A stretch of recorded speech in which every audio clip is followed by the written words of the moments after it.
Howdy gang, Jeff from G's Gear here in the shop this evening putting a demo together for a Harmony H165.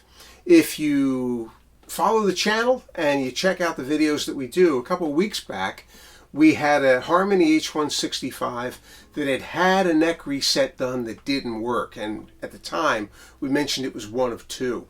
This is the other one.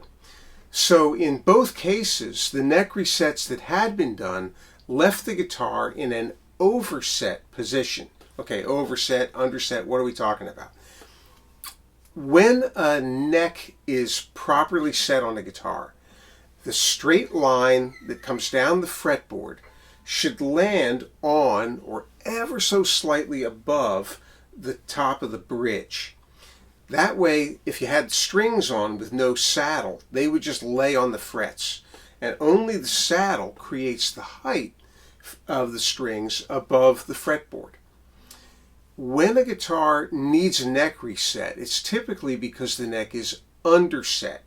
That line along the fretboard winds up banging into the bridge plate. And you would have to lower and lower and lower the saddle to get the action playable, and then you just run out of saddle. You can't do it any farther.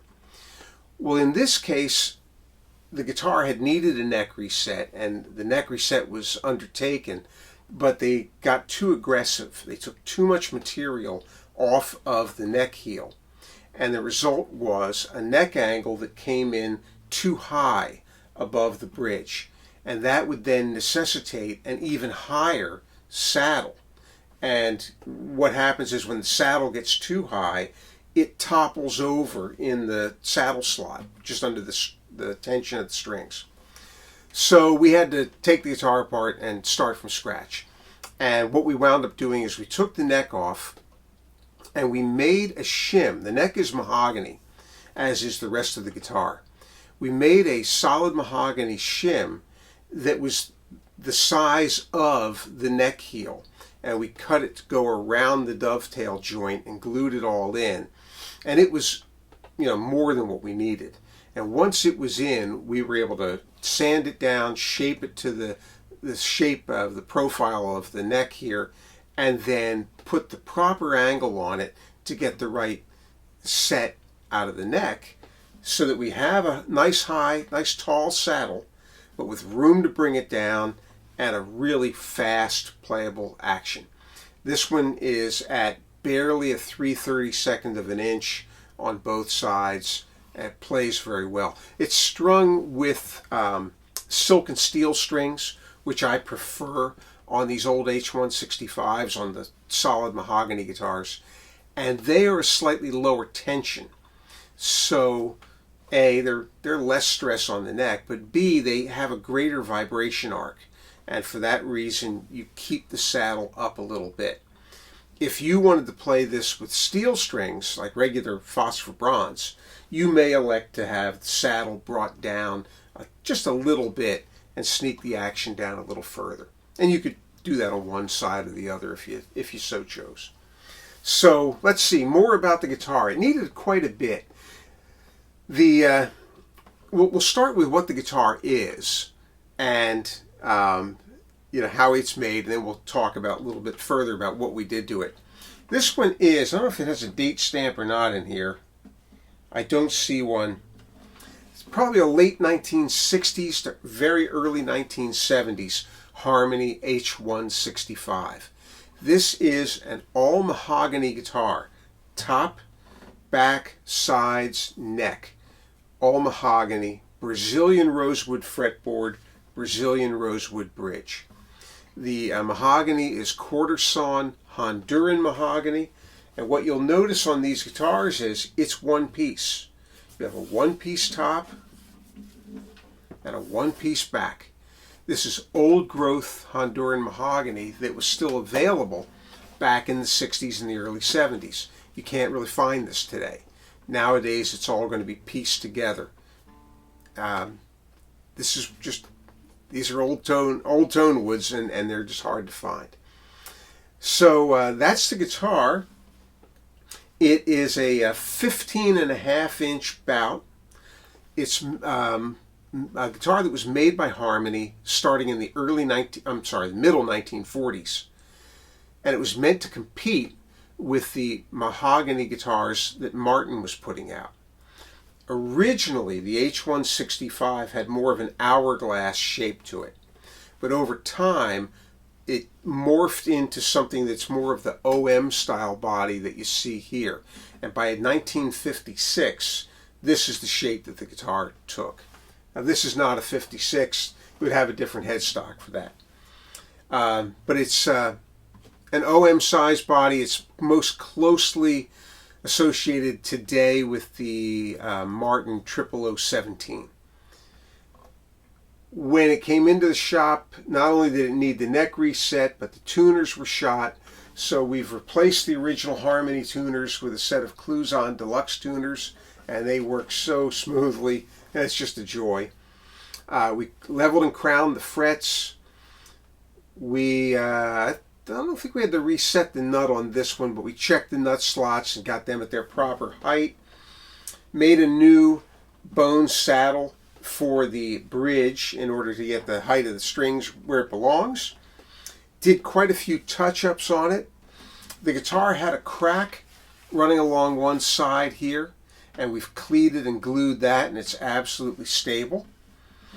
We also had to put braces on the inside of the guitar in a V pattern on either side of the sound hole to stiffen the top of the guitar, because it was sagging a little bit, and that was adding to the necessity for the neck reset.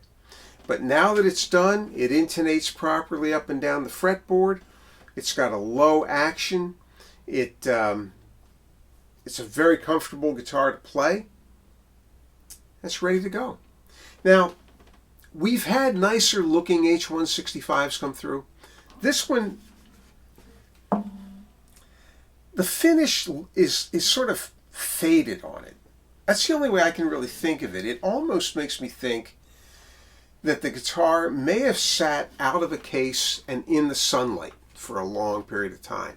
And the finish is sort of soft looking, and not quite as deep as on some of the other 165s. It has quite a few little blemishes here and there, most of which we've touched up. There is a little bit of a scuff on the back here. It's not buckle rash, but it's just probably rubbing up against somebody's shirt over many years. We did make a new heel cap for it, and that's really about it. I mean, there's a lot of work. But it's a playable instrument again. So let's do something finger style here, so you can hear it that way, and we'll do that to take it all out. So before I do that, let's recap: full neck reset, shimmed the neck, got the right profile on it, a new bone saddle, new Cluson Deluxe tuners, leveled and crowned the frets, lemon oiled the fretboard, lemon oiled the bridge, put braces in on either side of the sound hole, made a new heel cap, and cleated and glued a crack that was on the lower side here. And it's ready to go. So it's at G's Gear at reverb.com, where we have a lot of really cool guitars, mostly American guitars, mostly from the 40s through the late 60s, early 70s. And you're always going to find something really cool over there. I love these old Chicago guitars. So you'll see a lot of Harmonies, Ks, Supros. They just have a great mojo about them that's kind of irresistible. All right, gang. Thanks for checking in. Have a look at the detailed photographs on the site, and maybe we'll set you up with this one. It's going to go at an attractive price point. So we'll play something to take us out, and we'll see you on the flip side.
Bye.